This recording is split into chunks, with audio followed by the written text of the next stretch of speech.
Speaking. Learning to speak English fluently is the desire of every learner, so the teaching of speech is essential.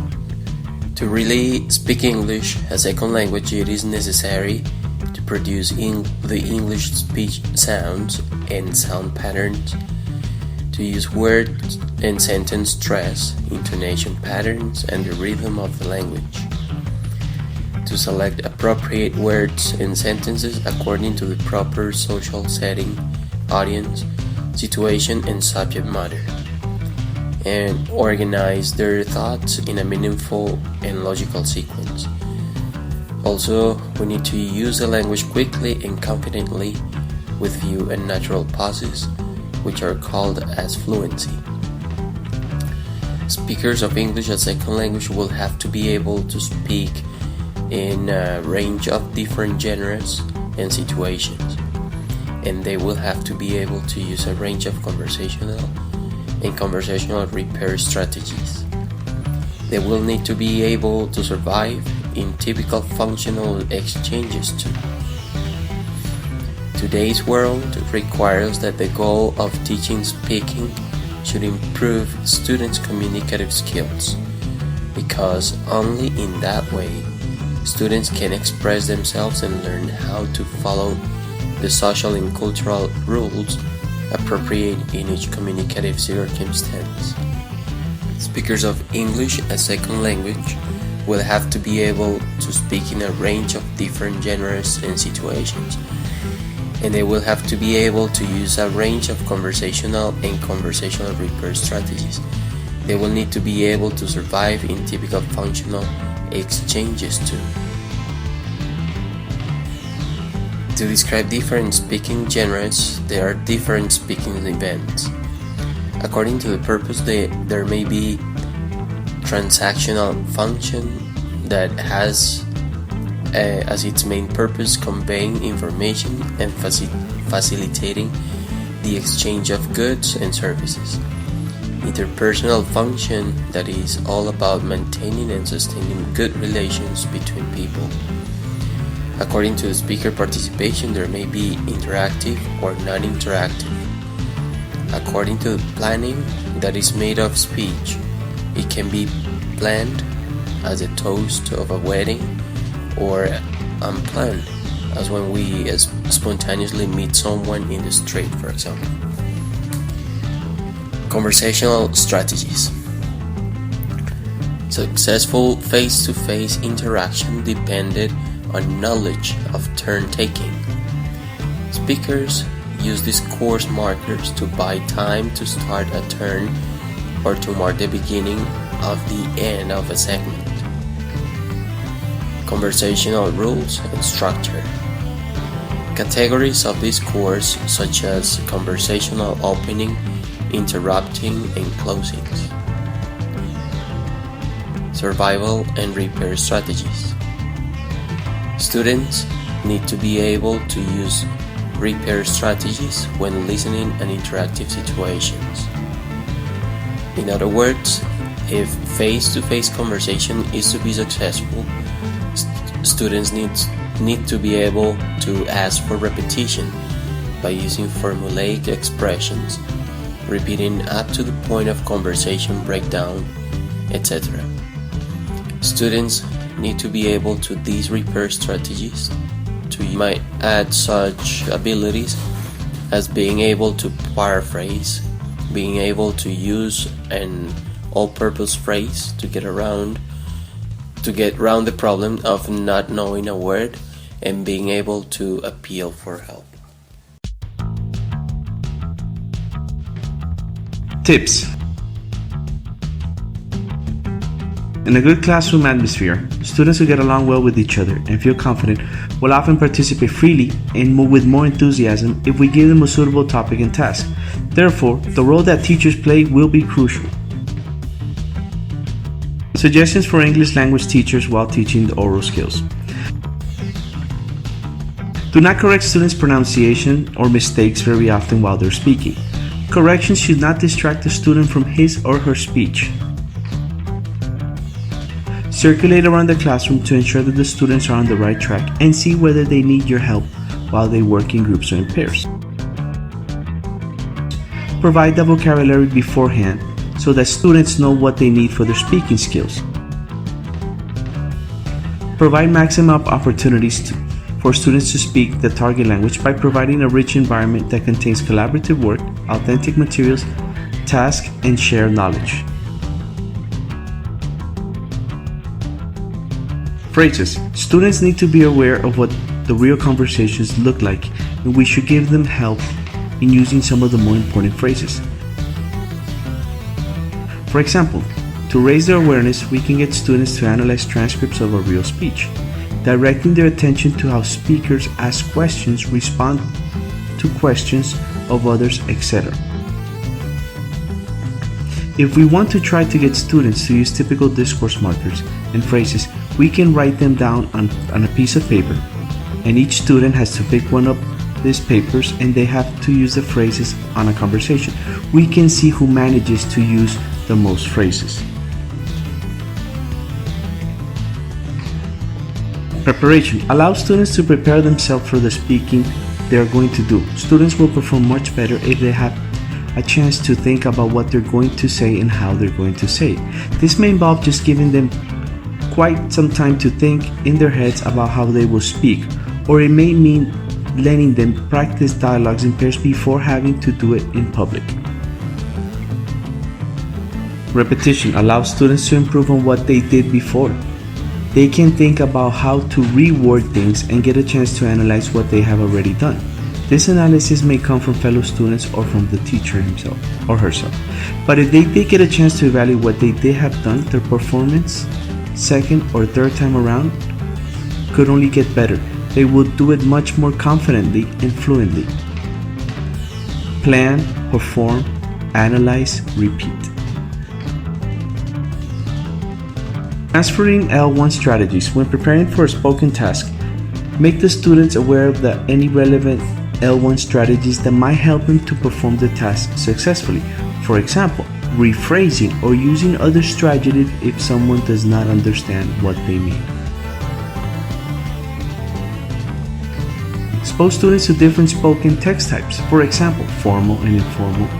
Give the students one or more short dialogues where one speaker is either too formal or informal. Students first identify the inappropriate language and then they try to change it. Also show students how to disorganize informal speeches. Draw up a list of spoken text types relevant to the level of your class. Teach the language appropriate for each type.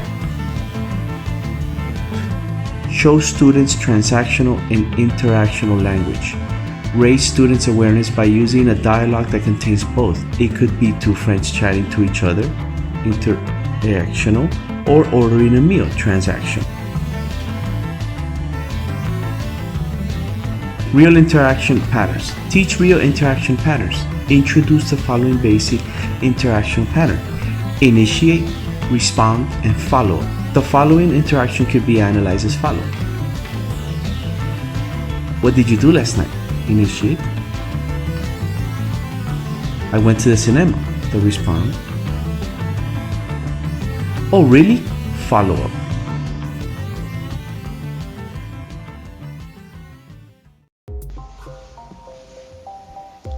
Activities for all ages. Drama. We can ask students to act out scenes from plays or play scripts where the lines they speak have real meaning. Quite apart from the benefits for pronunciation and general language use, drama also helps to build student confidence, contextualize language, develop student sympathy for other characters, and allow practice gesture, facial expressions, eye contact, and movement. Information gap games. Where two speakers have different parts of information making up a whole. In these activities, one student has to talk to the partner in order to solve a puzzle, draw a picture, put things on the right order, or find similarities and differences between pictures. Describe and draw as many of the elements of an ideal speaking activity. It is highly motivating and there is a real purpose for the communication taking place. Discussion. Class discussion, planned or not, provides a pleasant and productive conversation. Buzz groups can be used for a wide range of debates. For example, students can predict the content of a reading text or talk about their reactions after reading it. In the discussion of instant comments, we can train students to respond fluently and immediately in certain instant comments. Many activities into the lessons. This involves showing them photographs representing topics at any stage of a lesson and nominating students to say the first thing they can think of. In a formal debate, students prepare arguments for or against various propositions. Students need time to plan their arguments, often in groups. Students also need to be engaged with the topic. One of the best ways to encourage discussion is to provide activities that force students to make a decision or a consensus, often as a result of choosing between specific alternatives. Prepared talks and reporting. Students make a presentation on a topic of their own choosing, talking about notes instead of a script. They have time to prepare their talks and then have the opportunity to rehearse their presentation in pairs or in small groups. Then the teacher and the class give them feedback on what the speaker has said. Students can also talk about whether they have experienced anything worth telling their friends in their daily lives before class. Simulation and roleplay. Students simulate a real-life encounter as if they were doing it in the real world. They can represent the simulation as themselves, or they can assume the role of a completely different character and express thoughts and feelings that they don't necessarily have. Simulation and roleplay can be used to encourage general oral fluency or train them for specific situations, especially when studying English for specific purposes. When students are doing simulations and roleplays, they need to know exactly what the situation is, and they should be given enough background information to work properly. Simulation and roleplay can be very fun and therefore motivating. They also hesitant students to be franker in their opinions and behavior without having to take responsibility for what they say and the way they do when they speak for themselves. Include the outside world. Allow students to use a much broader language than some more task-centered activities. Questionnaires and surveys. In this activity, questionnaire and respondent have something to say each other, encouraging the natural use of certain repetitive language patterns. Students can plan questionnaires about any topic and then walk around talking to the classmates. Brainstorming. On a given topic, students can produce ideas in a limited time. Depending on the context, either individual or group brainstorming is effective and learners generate ideas quickly and freely. The good characteristic of brainstorming is that the students are not criticized for their ideas, so students will be open to sharing new ideas. Storytelling. Students can briefly summarize a tale or story they heard from somebody beforehand, or they can create their own stories to tell their classmates. Storytelling fosters creative thinking. It also helps students express ideas in the format of beginning, development, and ending, including the characters and setting a story has to have. Students also can tell riddles or jokes. For instance, at the very beginning of each class session, the teacher may call a few students to tell short riddles or jokes as an opening. In this way, not only will the teacher address students' speaking ability, but also get the attention of the class. Interviews. Students can conduct interviews on selected topics with various people. It's a good idea that the teacher provides a rubric to students so that they know what type of questions they can ask or what path to follow. But students should prepare their own interview questions. Conducting interviews with people gives students a chance to practice their speaking ability not only in class but also outside and helps them becoming socialized. After interviews, each student can present his or her study to the class. Moreover, students can interview each other and introduce his or her partner to the class. Projects. There's nothing like a group project to get students talking. Its main advantages are: it gives students controlled opportunities to provide their own content and language lessons. The oral presentation of each group's findings can take as much time as is appropriate, depending on the enthusiasm and language level of the class. The final oral presentation stage It gives excellent practice in extending speaking, which is useful for higher levels. It can also be appropriate to the oral component of students' exams and gives them an extra practice in talking about topics close to their hearts. Students often tell you about people and things related to their own culture, which can be very informative, and it's a genuine information gap exercise. The project can be a good roundup of a term or a school year. Children, remember to always have an attitude of fun and play when you teach children English. Kids learn best through play. Play is recreation, amusement, or fun. For young children, there is no distinction between play and learning. They are one and the same. Of the different game categories, the most useful for learning to speak are active play, social play, creative play, and dramatic play. Classroom language. Try to use English as much as possible for communication in the classroom. From day one, to give learners the chance to speak English with you and with their classmates. Demonstrate your instructions as you say them in English, and your learners will soon understand. For example, sit down, put your pencil on the table, hands up, etc. Teach learners to use expressions like, can I have blah blah blah, or I have finished, or may I go to a toilet at the start of the course.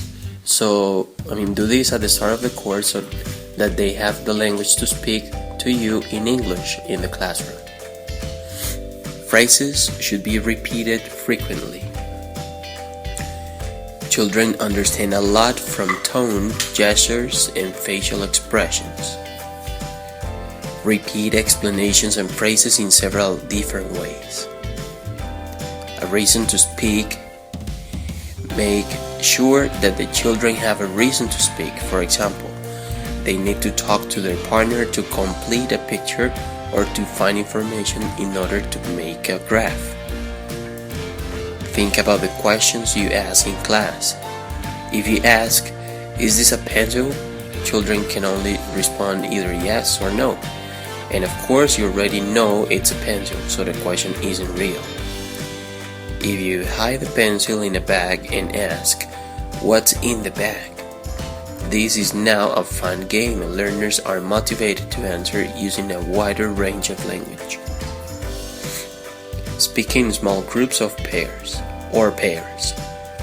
Children can work in small pairs or small groups to maximize their speaking time in class. When learners work in pairs or small groups, the teacher is able to monitor, move around the class, and really listen to the language being produced. How to establish activities to speak. Make sure children know that what they have to do. Demonstrate the activity yourself or with a volunteer. Ask students what they have to do, and they may let them respond in their mother tongue to verify their understanding. If you place students in pairs of A and B, make sure everyone knows if they are A or B when asking for a hand. Set a time limit and have a signal to finish, such as raising your hand and saying stop. Activities for children. Use movement as action games because children learn with movement. For example, Simon Says and charades. Use songs to help them remember, to learn new words and improve pronunciation. Songs with actions are particularly good for very young children, as they are able to join in if they are not yet able to sing the song. The actions often demonstrate the meaning of the words in the song. Get the students to role play or act in a drama. Elementary school students are far less shy than teenagers. A simple story with actions and a few words will work. Use games because it is the best way for kids to practice the target English. Kids love games. They provide extra motivation. They allow the kids to practice with their peers and they are fun. A good example of speaking games is I Spy, where the teacher starts by saying I spy something blue or I see something blue. The students must guess what the teacher has spied or seen. If necessary, continue to give clues. It's big, you can write with it, etc. Or an activity where you can give learners a spot the difference information gap activity to do in pairs.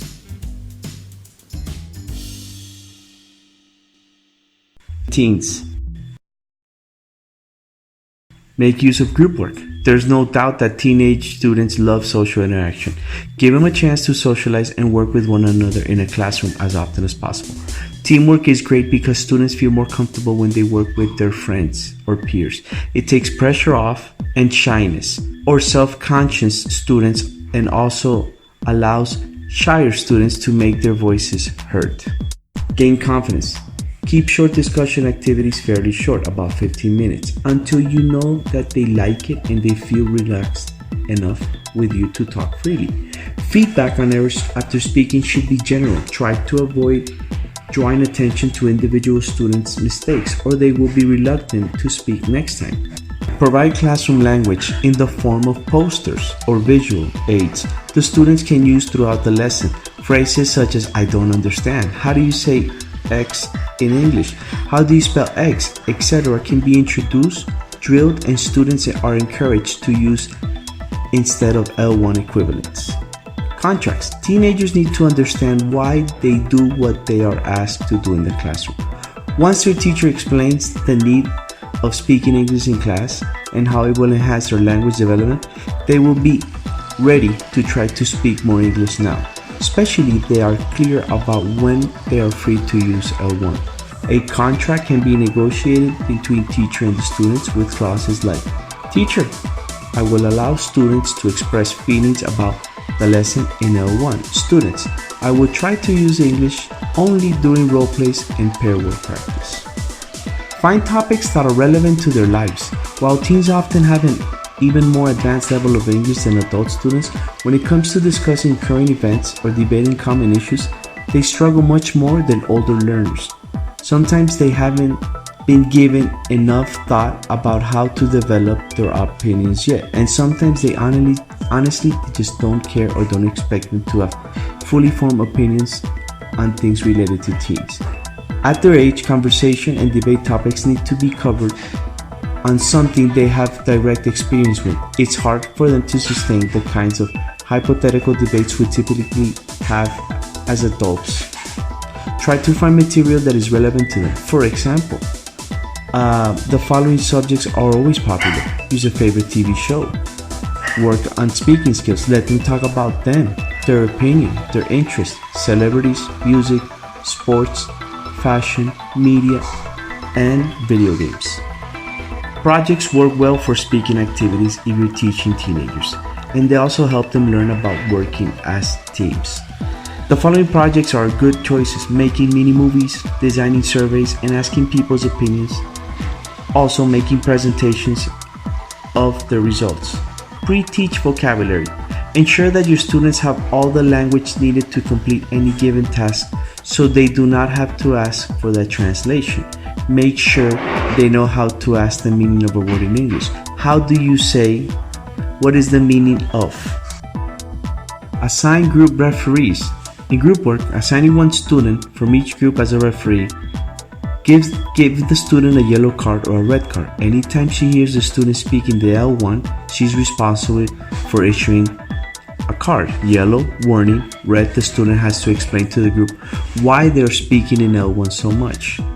Give them a role to play. Teenagers are less likely to feel self-conscious speaking English in front of their peers. If they can play the role of a movie character or a famous person, You will be pleasantly surprised at how much English is being spoken when they are focused on acting out their role for their classmates. Use multimedia. Excellent ESL lessons for teens involve videos and other exciting media involving technology, flashy visuals, fun topics, and pop culture.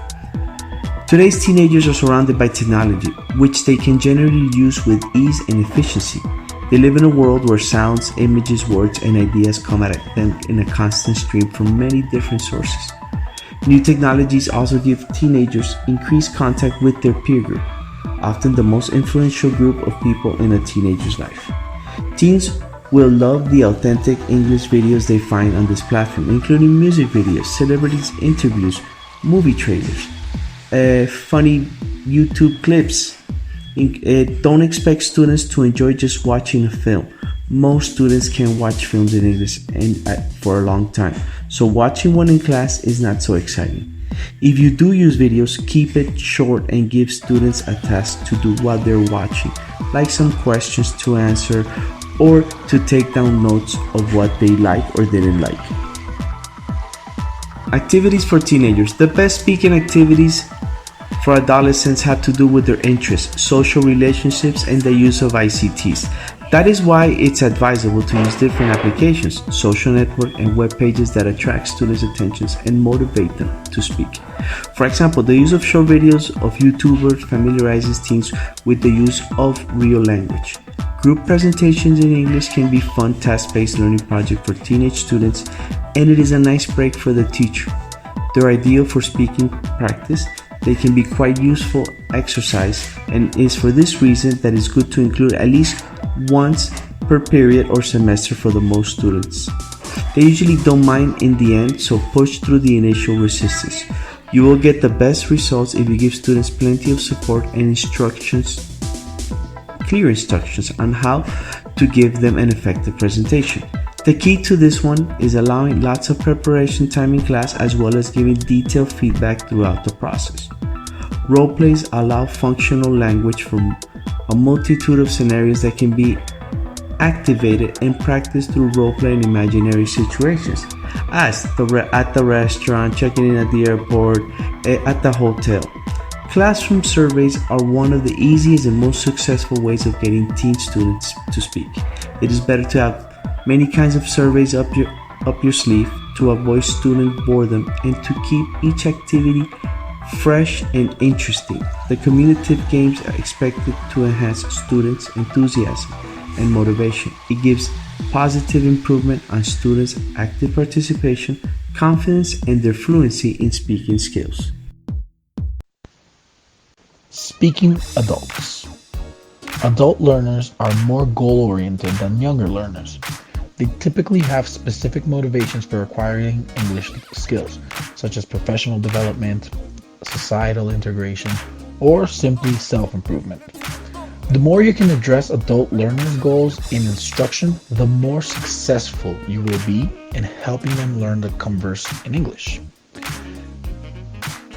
Connect with them. Make real connections with your students. Try to know each student's needs and preferences first, and do your best to motivate the students by giving them speaking activities that they are capable of doing.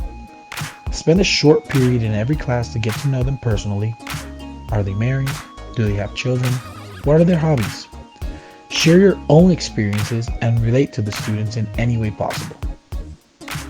Be creative.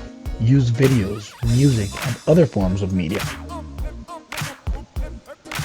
Students need to speak out loud by themselves and not just follow along in their heads while someone else speaks. It isn't good enough for them to only mumble along with the crowd as in a drilling exercise. Adults need functional survival English, such as key vocabulary and phrases for survival in English-speaking countries that can help them in their everyday lives and advance them towards their lofty goals of English fluency. How to shop for groceries, how to greet friends, neighbors, and colleagues. Maybe your students are preparing for a family vacation or business trip abroad. Maybe they're preparing for an interview where they'll need to speak and understand English fluently. Or maybe they'll be moving to an English-speaking country and they'll need to know everything from how to turn on their washing machine to how to send a letter in the mail. Make them feel comfortable. When students feel safe to speak and make mistakes, they'll speak more often and more honestly. Reward participation with positive reinforcement. No matter if errors were made, give every student a chance to speak. One of the most challenging aspects of learning English for adults is becoming comfortable with speaking the new language. Take time to let every student practice and answer a question, even if they're just repeating one after the other. The more they speak, the more comfortable they will become. Find appropriate learning material. Avoid childish books. Your adult students probably won't find cartoons and other childish books relevant to their lives or learning English. Teaching pronunciation. Sometimes, depending on where you are teaching, students may not be pronouncing certain words in a correct manner. Different languages have different phonetics. Therefore, one needs to be sure the student can speak in a way that is as close as possible to that of a native speaker. Here are some possible speaking opportunities that you can provide your students. Stand in front of the class and talk alone or with a partner and present something together. Be part of a group that presents a drama or role play in front of a class. Participate in small group discussions where individual students are less likely to stay out. He also participates in a class discussion or debate. Make sure everyone participates. Often, calmer students will sit down and not participate in this. Ask them about themselves. Since people enjoy speaking about themselves in general, you will get a lot more conversation from them this way. Eye contact. If a student is particularly stubborn, a good idea would be to keep eye contact until they say something. This usually makes them feel uncomfortable and that they are obliged to speak. It works wonders for most students. Summarize. Finally, a really good way is to get the students to summarize a particular topic in their own words. This may be a challenge for beginners, but overall, this can help in their practice of speaking.